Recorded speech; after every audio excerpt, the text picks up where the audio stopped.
A knockdown vice presidential debate and a presidential race that's getting even tighter. Welcome to DC Bureau, the Wall Street Journal's online politics show. I'm Jerry Seib. And to talk about that presidential race, which is looking even more interesting every day, we're joined by Neil Newhouse, the Romney campaign's pollster, who's with us from campaign headquarters in Boston. Neil, thanks for joining us. Hey, Jerry, my pleasure. Thanks for the invite. Hey, let's start, Neil, with that vice presidential debate last night, which was pretty good viewing. Reactions to it? Was it the kind of event that's going to change the contours of the race? I'm not sure it's going to change the contours of the race, but it sure was interesting. Going back and forth between the two candidates, it looked like the vice president had maybe a little too much Red Bull before he went on stage. But I think we won the debate. I mean, I think the polls indicate that we won the thing, and we're coming out of the VP debate 2-0. I think what's really interesting, Jerry, and I think we had to talk about this, is what's Saturday Night Live going to do with that debate? How are they going to portray Joe Biden? I think his mannerisms, his smiling, his smirks, his condescension, I think, to Congressman Ryan is going to be the lasting impression voters have of that debate. We did focus groups last night, and voters were a little iffy on the vice president on that. They didn't think he was really respectful. Well, is it the sort of thing, though, that was inevitable after the first debate? In other words, did Joe Biden simply do what he had to do in that debate to make up for what was considered a kind of a lackluster performance by his boss?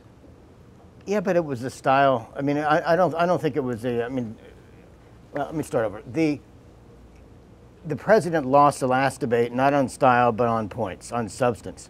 And last night, I think it's very clear that the vice president really overdid the style, his size, his looking away, his smiles. That wasn't what was called for. So yeah. It struck. I'm sorry. I was going to say, Neil, it struck me as I was watching as the kind of debate that's probably going to please the partisans on the base of both sides. That liberals were probably happy that he was aggressive. Conservatives were clearly happy with the way Congressman Ryan sort of delivered the budget details that he's so well known for, and that independents might have been scratching their heads a little bit. Would you agree with that analysis? I think that people who love Joe Biden will, love probably what they saw last night of him, or at least what they think they saw him, and I think people who disliked him really disliked him after last night, and I think it's potentially that independents turn on the baseball game. Yeah. Okay. Let's step back from the debate, Neil, if we could. How would you describe the overall state of this race right now? Wow. The last debate really made a huge difference. The Obama campaign wants to say that really the numbers didn't move, that nothing has changed, but you look at the national numbers, you look at the state-by-state numbers, and this is an extraordinarily tight race. That is, there's no more than a point or two difference between the president and Mitt Romney in many of these key states right now, with us being on the plus side of that rather than the negative side. This race has dramatically tightened, and it's a jump ball going in the last 25 days of the campaign. And who moved specifically after that first presidential debate? You said there was a big movement. Who moved in particular? Well, I think you saw some independents and a few soft Democrats moving away from the president, and you saw some men and independents moving towards Governor Romney. But the undecideds, I think, and polling has really demonstrated this, undecideds began to move towards Mitt. And it's not like the voters aren't already decided in this race. Many of them decided, but they're redeciding their decisions. So this thing is still up in the air. You're seeing some flux in the data week to week in these individual states. This is going to go down the wire. Yeah. Doesn't it appear, though, that the bounce, which clearly Governor Romney got after that first debate, probably is over at this point? I mean, the effect is baked into the cake at this stage? The cake is still rising. I'm not sure it's baked into the cake. I mean, things are still changing. This is, things may have stabilized since that last debate, but what's going to happen now is we got another debate coming up next week where voters have another chance to evaluate the candidates against each other. I think it was interesting. The last debate, voters got a chance to see Mitt Romney without the negative advertising of the Obama campaign. So I think they got an entirely different impression of the guy, and I think that really helped the governor. You know, that's pretty fascinating all by itself, Neil, because as I've seen this race, as we've seen it at our own polling over the last year, it's been remarkably stable. Things sort of stayed in their tracks for a long time. Now, all of a sudden, you're talking about a fairly volatile situation. We haven't seen that all year. Yeah, I know. It's going to make for interesting politics. I mean, and if you look at the way the Obama campaign is reacting now, they've been a little bit on their heels.